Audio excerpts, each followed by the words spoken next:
अस्सलाम वालेकुम नाज़रीन, आपका host Rana Rizwan AM1 news के साथ आपकी खिदमत में हाजिर है। मैं इस वक्त मौजूद हूँ थाना सिटी का इलाका मोहल्ला सलामतपुरा पाक टाउन में, जिस जगह का रहायशी है मलक नियामत अली, जिसके घर पुलिस ने नाजायज़ रेड की है और औरतों के साथ बदज़बानी बद कलामी की है। और इसके साथ ही बकाया घर वालों से पूछते हैं कि क्या वाक़या पेश आया। जी अस्सलाम वालेकुम। ਵਾਲੇਕੁਮ ਸਲਾਮ। जी भाजी की होया इत्थे?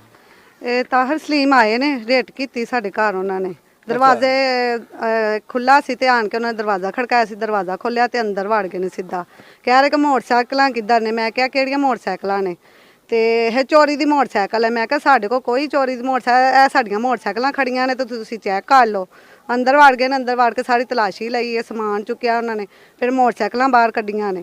ਤੇ ਮੈਂ ਕਿਹਾ ਮੌਜੂਦਾ ਸਾਡੇ ਕੋਲ ਕਾਗਜ਼ ਇਹਨਾਂ ਦੇ ਹੈਗੇ, ਇਹ ਵਹਾਓ ਕਾਗਜ਼। ਸਾਰੇ ਕਾਗਜ਼ ਕੱਢ ਕੇ ਦਿਖਾਏ ਨੇ ਉਹਨਾਂ ਨੂੰ। ਉਹਨਾਂ ਨੇ ਠੀਕ ਕਲੀਅਰ, ਮੁਲਾਜ਼ਮਾਂ ਨੇ ਕਿਹਾ ਕਲੀਅਰ ਸਰ ਜੀ। ਫਿਰ ਵੀ ਕਹਿ ਰਹੇ ਸਟਾਮ ਦਿਖਾਓ ਇਹਨਾਂ ਦੇ। ਮੈਂ ਕਿਹਾ ਸਾਡੀ 20 ਸਾਲ ਪੁਰਾਣੀ ਮੋਟਰਸਾਈਕਲ, ਸਟਾਮ ਹੁਣ ਕਿੱਥੋਂ ਲੱਭ ਕੇ ਦਈਏ ਤੁਹਾਨੂੰ? ਫਿਰ ਨਹੀਂ ਜੀ ਬਾਹਰ ਕੱਢੋ ਮੋਟਰਸਾਈਕਲ। ਮੈਂ ਕਿਹਾ ਕਿਉਂ ਬਾਹਰ ਕੱਢਣੀ ਆ? ਸਾਡੇ ਕੋਲ ਕਾਗਜ਼ ਮੌਜੂਦ ਹੈ, ਤੁਸੀਂ ਨਜਾਇਜ਼ ਘਰ ਰਹੇ ਜੇ ਹੁਣ। ਔਰ ਨਹੀਂ ਬਾਹਰ ਕੱਢੋ ਤੇ ਕਾਗਜ਼ ਤੁਸੀਂ ਘੱਲ ਦੇਣਾ, ਉੱਥੇ ਤੁਹਾਨੂੰ ਮੋਟਰਸਾਈਕਲਾਂ ਮਿਲ ਜਾਣਗੀਆਂ। ਬਾਹਰ ਕੱਢੀਆਂ ਨੇ ਉਹਨਾਂ ਨੇ ਰਕਸ਼ੇ ਤੇ, ਸਾਹਮਣੇ ਸਾਡੇ ਘਰ ਏ, ਉਹਨਾਂ ਦੇ ਰਕਸ਼ੇ ਤੇ ਉਹਨਾਂ ਨੇ ਮੋਟਰਸਾਈਕਲਾਂ ਲੱਦੀਆਂ ਨੇ। ਮਹੱਲੇਦਾਰ ਸਾਰੇ ਗਵਾਹ ਨੇ, ਸਾਰਿਆਂ ਨੇ ਵੇਖਿਆ, ਕਾਗਜ਼ ਵੀ ਸਾਰਿਆਂ ਦੇ ਸਾਹਮਣੇ ਦਿਖਾਏ ਨੇ ਉਹਨਾਂ ਨੂੰ।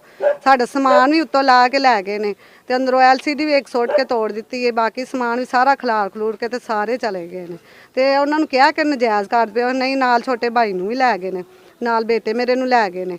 ਠੀਕ ਹੈ। ਤੇ ਬਦਤਮੀਜ਼ੀ ਅਸੀਂ ਕਾਗਜ਼ ਦਿਖਾਏ ਨੇ ਉਹਨਾਂ ਨੂੰ ਤੇ ਜੇਬ 'ਚ ਪਾ ਲੈਣ, ਕਾਗਜ਼ ਮੰਗੇ, ਬਦਤਮੀਜ਼ੀ ਕੀਤੀ। ਮੇਰੀ ਬੱਚੀ ਨਾਲ ਵੀ ਬਦਤਮੀਜ਼ੀ ਉਹਨਾਂ ਨੇ ਕੀਤੀ ਹੈ। ਮਿਲੇ ਨਾ ਤੁਹਾਡੇ ਕਾਗਜ਼ ਮਿਲ, ਅਸੀਂ ਕਾਗਜ਼ ਉਹਨਾਂ ਦੀ ਜੇਬ 'ਚੋਂ ਕਢਵਾਏ ਨੇ, ਕਾਗਜ਼ ਮੰਗੇ, ਫਿਰ ਬਦਤਮੀਜ਼ੀ ਕੀਤੀ। ਮੈਂ ਕਿਹਾ ਸਰ ਜਦੋਂ ਤੁਸੀਂ ਚੈੱਕ ਕਰ ਲਏ ਨੇ ਕਾਗਜ਼ ਤੇ ਫਿਰ ਵਾਪਸ ਦੇ ਦਿਓ ਤੁਸੀਂ।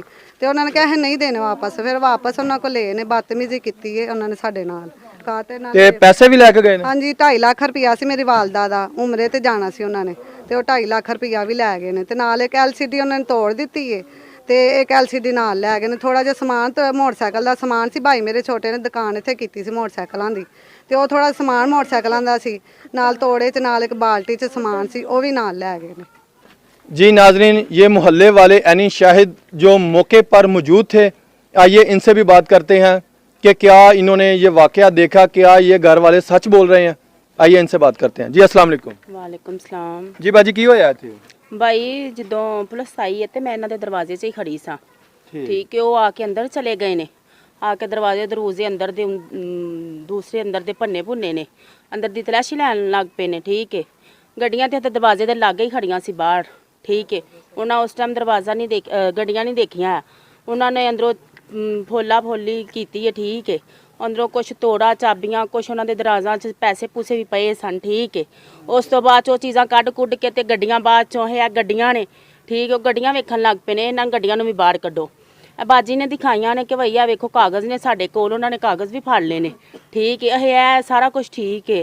ਚਲੋ ਅਸੀਂ ਨਾ ਵੈਸੇ ਫਿਰ ਵੀ ਆਪਣੀ ਨਾ ਠੀਕ ਹੈ ਮੁਤਮਿਨ ਕਰਨ ਵਾਸਤੇ ਜ਼ੇਨ ਤੁਹਾਨੂੰ ਵਾਪਸ ਹੁਣੇ ਭੇਜ ਦਿੰਦੇ ਆ। ਹਮਸਾਇਆਂ ਦੀ ਗੱਡੀ ਦੇ ਉੱਤੇ ਲੱਦ ਕੇ ਲੈ ਗਏ ਨੇ। ਠੀਕ ਹੈ। ਜ਼ਬਰਦਸਤੀ ਮਹਿਮਾਨ ਵੀ ਆਇਆ ਸੀ, ਉਹਨੂੰ ਵੀ ਛੋਟੇ बेटे। जी नाजरीन, इस वक्त हमारे साथ मोहल्ले वाले जो यानी शाहिद उस वक्त मौजूद थे, जिनके सामने ये सारा वाकया पेश आया। आइए इनसे बात करते हैं, इनसे पूछते हैं कि क्या वाकया पेश आया, क्या ये जो घर वाले बयान दे रहे हैं क्या ये वाकई सच है, ऐसे ही हुआ। आइए उनसे बात करते हैं। जी अस्सलाम वालेकुम। जी बाजी भाई कितने पुलिस वाले आए ने? 10-12 जने थे। 10-12 जाने? गड्डियां कितनी आई हैं?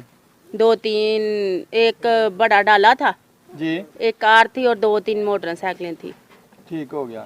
और क्या इधर नुकसान करके गए हैं? इनके अंदर चले गए हैं। ठीक है। मैं इनके घर ही गई थी। ठीक है। बाजी अकेली थी, भाई नहीं थे घर है। ठीक है। उनके जाके दरवाजे तोड़े हैं। ठीक है। अंदर गए हैं, सेफ खोली है। ठीक है। उसमें पैसे पड़े थे। इनकी अम्मी ने ना उम्र पे जाना था, वीज़ा बनवाया था और वो ना पैसे जमा करवाए थे। ठीक है। तो उनके पैसे भी निकाले हैं। बाद में चाबियाँ थी, गाड़ियाँ इधर दरवाजे के पास खड़ी थी। तो अब आप ही ने कागज़ भी दिखाए हैं, वो कागज़ भी उन्होंने छीन लिए हैं। ठीक है। उन्होंने नंबर देखा, उनका ठीक है हम आपकी गाड़ियाँ इधर ही छोड़ के जाएंगे। मोहल्ले की गाड़ी थी इधर खड़ी, वो ना सामान बाहर से लाते थे, उनका सामान बाहर निकाल के उन्होंने क्या, बेटा हम आपको तेल डलवा देते हैं, हमारे साथ लेके चलो। इनकी गाड़ियाँ भी 2 लेके चले गए हैं और कागज़ भी लिए हैं। आप इन्हें बोलकर उनसे ज़बरदस्ती कागज़ लिए हैं, वो दे रहे नहीं थे, बदतमीज़ी कर रहे थे। उनकी बच्ची के साथ भी बदतमीज़ी की है, ठीक है। छोटे बच्चे को भी साथ ले गए हैं। इनका मेहमान आया था भाई लाहौर से, उनको भी साथ लेके गए हैं और काफ़ी ज़्यादा बदतमीज़ी कर के इधर से गए हैं, ठीक है। जी नाजरीन, ये एक और बहन हमारे साथ मौजूद है जो इनके हमसाए हैं, इनसे बात करते हैं कि ये क्या वाक़या पेश करते हैं। जी अस्सलाम वालेकुम। वालेकुम अस्सलाम। जी बाजी, की वाक़या पेश आया था? भाई हम इधर ही थे जब पुलिस वाले आए थे। इनके साथ बहुत उन्होंने नजायज़ काम किया, इनकी बहुत ज़्यादा बदतमीज़ी की इनके साथ उन्होंने। और क्या कुछ लेके गए हैं इधर से? क्या उनकी मोटरसाइकिलें और सामान काम का इनका था, तो और पैसे भी इनकी मामा के पड़े हुए थे के लिए। तो वो नाजरीन, ये हमारे साथ एक और बहन मौजूद है, ये उनकी बेटी है।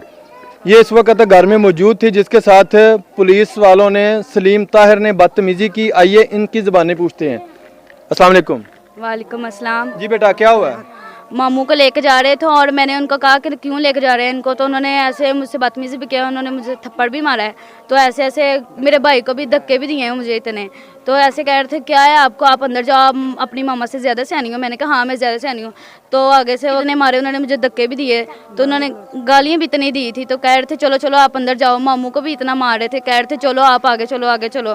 तो हमने आगे से कहा आप क्यों लेके जा रहे हैं, उनका क्या कसूर है अंदर। तो और भाई को भी ऐसे लेके गए हैं, ऐसे ऐसे कर करके उसको, उनको भी धक्के दे रहे थे, उनको भी गाड़ी में ले गए हैं। और इनके रिश्ते में हमारी दोनों गाड़ी, हमें कागज़ भी दिखाए हैं, तो वो कह रहे हैं नहीं इसको हम तसल्ली करनी है तो हमें ले जाने दे। जी नाजरीन, ये वो भाई हमारे साथ मौजूद हैं जिनके रिक्शे पे इधर से मोटरसाइकिलें लोड करके लेके गए हैं। आइए इनसे बात करते हैं। रिक्शा ड्राइवर है, ठीक है। रिक्शा वा के घर आया मैं, गड्डी खिला रही है तो उधर अगे वेखा तो रेट हुई है सामने मैं मसाया ने घर। मैं खलो के वेखा लग पिया, मैं ठीक है। ਤੁਸੀਂ ਇੱਥੇ ਦੇ ਹੀ ਹੋ? हाँ जी मैं इतों का ही है जी, सामने मेरा घर है जी, ठीक है। तो वो मसला ना मैं पूछा की मसला, कहते गड्डियाँ चोरी दियाँ ने, ठीक है। तो मैं क्या भाजी मैनू नहीं पता, गड्डियाँ भी सही ने, कागज कूगज इन्होंने को है ने।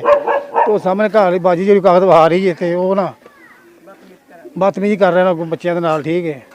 तो मैं हम वेख रहा खलो के, तो मैनू तो बांह फड़िया खिंचिया, मैं कहा यार छड़ दे मेरी बांह, ठीक है।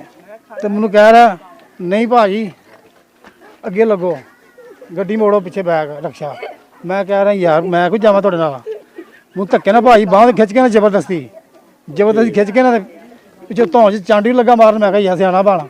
तो फिर मसला ना मैं जा बांह छड़ाई, बांह छड़ा के परा मैं फिर फड़ लिया बांह तो इधर आ, मैं नहीं जा रहा, धक्के ना जबरदस्ती मैं लै गया भाई, ठीक है। उन्हें समान समून लद्या, हाँ जी ना तू गया तो हो के केस पा देंगे। मैं डर गया, मैं चलो ठीक है भाई, मैं लद के लै गया।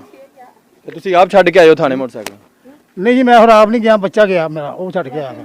ਬੱਚੇ ਨੂੰ ਭੇਜਿਆ हाँ ਤੁਸੀਂ? जी मैं बच्चे ने भेजता, मैं तू चलाया या छड़ दिया। जी पंजाब हमें इंसाफ चाहिए, मरियम नवाज हमें इंसाफ चाहिए। आई दी पंजाब हमें इंसाफ चाहिए, मरियम नवाज हमें इंसाफ चाहिए। ਹੱਥ ਖੜੇ ਕਰੋ ਆਪ। आई दी पंजाब हमें इंसाफ चाहिए, मरियम नवाज हमें इंसाफ। जी नाजरीन, ये थे घर वालों के बयान और मोहल्लेदारों के बयान जो ऐनी शाहिद उस वक्त मौजूद थे इधर। और जिस रिक्शे के ऊपर मोटरसाइकिलें लोड करके थाने में पहुंचाई गई, वो भाई भी इधर मौजूद थे, रिक्शे वाले भी मौजूद थे और उनके बेटे जो छोड़ के आए हैं, क्योंकि वो भाई जो जिन्होंने इधर बयान दिए हैं उसके साथ उन्होंने बदतमीज़ी की, हाथापाई की, जिस वजह से वो खुद नहीं जा सके। फिर उन्होंने अपने बेटे को भेजा कि जाओ छोड़ के आओ। इसके साथ ही कैमरामैन राणा खालिद के साथ अपने होस्ट राणा रिजवान को इजाज़त दीजिए। अल्लाह निगहबान।